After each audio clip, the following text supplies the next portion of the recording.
Salut, aujourd'hui c'est dimanche, je vais partager avec vous les textes de Marc 10, du 35e au 45e verset.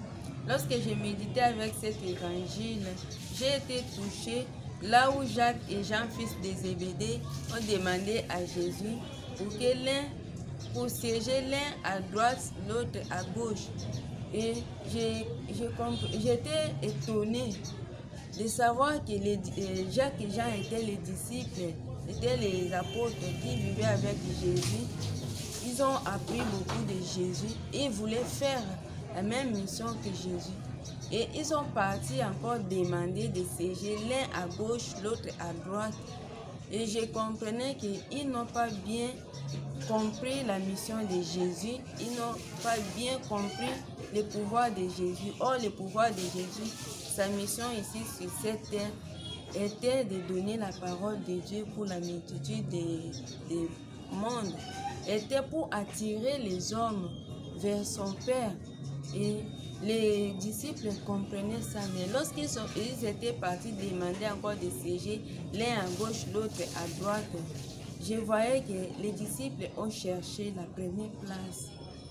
Ils n'ont pas regardé pourquoi Jésus est venu ici.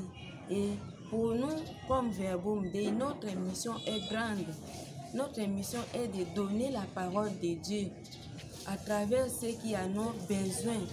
Et c'est ce que Jésus nous demande aujourd'hui, de faire la même mission que lui. C'est pour cela que Jésus a accepté de passer par la souffrance. Il a accepté de mourir sur la croix. Et j'étais contente lorsque Jésus a demandé aux disciples s'ils pouvaient boire la coupe dont ils devaient boire, s'ils pouvaient passer par les baptêmes dont ils devaient passer. Et la réponse des disciples était oui. Les disciples étaient fidèles à la parole de Dieu. C'est pour cela qu'ils ont accepté, ils étaient disponibles pour donner la parole de Dieu. Ils ont accepté de souffrir. C'est pour nous aujourd'hui, donner la parole de Dieu. Pour bien faire la mission, tu dois passer par la souffrance. Tu dois passer par les difficultés, par les épreuves. Alors Jésus nous demande d'être disponible. Parce que si je suis disponible, je saurai donner la parole de Dieu à travers les autres. Et comme moi, j'ai compris l'invitation d'aujourd'hui de Jésus, je donne la parole de Dieu à travers les adolescents.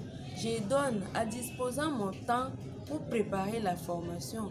Je dispose mon temps pour faire le suivi à ce que je donne aux enfants. La manière dont les enfants vivent au quartier, la manière dont les enfants vivent à l'église, à leur entourage. C'est pour cela que Jésus nous invite aujourd'hui à donner la parole de Dieu à travers nos groupes dont nous donnons la formation, que ce soit les mamans, les jeunes, les adolescents. Nous sommes appelés à donner la parole de Dieu avec joie et avec amour. Je vous remercie. Bye.